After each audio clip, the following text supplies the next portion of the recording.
So I wanted to start off today's video talking about the impact of the wildfires that are currently going on right now in Los Angeles County when it comes to animals.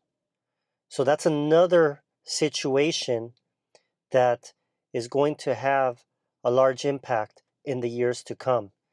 Not only when it comes to the domestic animals that have been displaced, but also all the wildlife. And then you do have a lot of people there that have a lot of animals, such as farm animals. You have horses, you have chickens, and you have all the different situations with the animals being displaced from their homes. So they have a certain habitat, right, that they choose, these wildlife. So now when they have to move to a different area, they're exposed by other animals that probably want to cause harm to them, because that's the reason why they chose a certain area to stay away from certain predators. So all of these things are the consequences of this wildfire that has been ravaging LA County for the last week. So a lot of people have been leaving their pets behind. I personally think that that's very cruel, but that is the reality. There's a lot of people that left their pets behind because they thought that these houses were not going to be engulfed in flames. Then you have other people that actually took matters into their own hands and stuffed their cars with as many animals as they could and took them to shelters. You have other organizations that are actually shipping out the animals currently in the shelters to other states to be able to make room for all these displaced pets that are being displaced by the wildfires. So I think it's very important for everybody to take notice of that. I, in particular, will be donating as much as I can to these organizations, especially the Humane Society, because those are also places that need our help. Now, from what I've been reading, a lot of these organizations that are dealing with animals have gotten a lot of support when it comes to physical items, such as food and other types of items that they need for these animals. But what they are still looking for more than anything is monetary donations to be able to pay for any labor that they need and any other items, and also volunteers. Those are the two things that these organizations are in most of need of at this moment. JB and I have been trying to get our schedules together. He's a very busy person. I'm a very busy person. We have tax season right around the corner, so I do have a lot of things that I have to take care of before we get started here at the end of January. But JB and I will actually be going down there sometime next week to Los Angeles County, and we will be giving our time and our resources that we have to be able to help out these communities. Not only will we be visiting the area of the Palisades fire, but also the Eaton fire as well in Altadena. And we will do our best and take advantage of that day to give as much as we can back. I do have a friend of mine personally that I've known for many years. Her name's Liz. She moved to Altadena at the end of 2022 to start a new job, and unfortunately, her place was completely decimated by the Eaton fire. I think that this is very, very, very sad.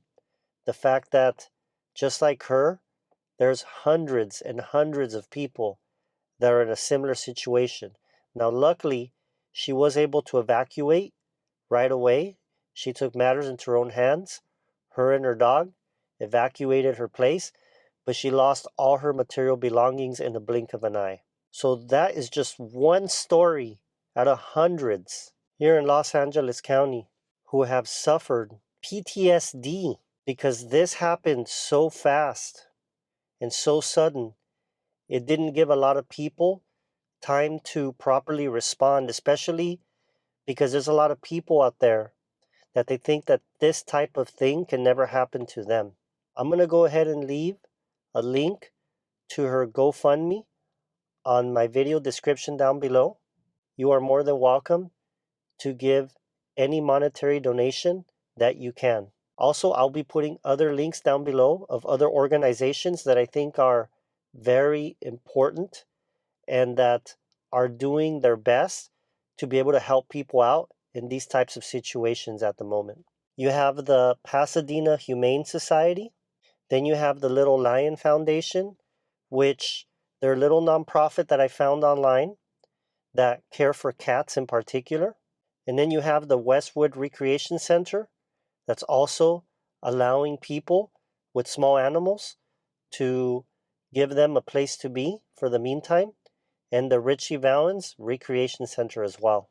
For the larger animals, you have places such as the Los Angeles Equestrian Center and the Hanson Dam Recreation Area. Those are the places that people are able to take their animals at the moment in that area to be able to provide them something temporary until people can get back on track. Now, for people who are currently around that area that haven't evacuated, they are recommending that people leave water outside of their home for the animals, because there's a lot of animals that are currently running around. And so anything helps at this moment. I think that eventually people will get the idea and come together to do the best that they can. So there's a lot of blame out there going on as well when it comes to these fires. One of the institutions that immediately got blamed now is Southern California Edison. These researchers, these people who are looking for the source of the fire, they'll eventually find the culprit. Now, I know that there's rumors online about people starting these fires with a blowtorch, or there's other arsonists out there, but it's very difficult to know until these people go out there and do their proper research. That could take several weeks or several months for them to find the origin of these large fires that have caused this large devastation. Now, back in 2007, there was a real large fire in San Diego County that eventually they named the culprit of the fire was San Diego Gas and Electric. They had to pay billions of dollars after a lawsuit to be able to get all of this settled. So we don't know if this is another example of a utility company that might be held responsible for all these fires, or if this is just simple arson caused by bad actors. Maybe it's an act of terrorism. We don't know.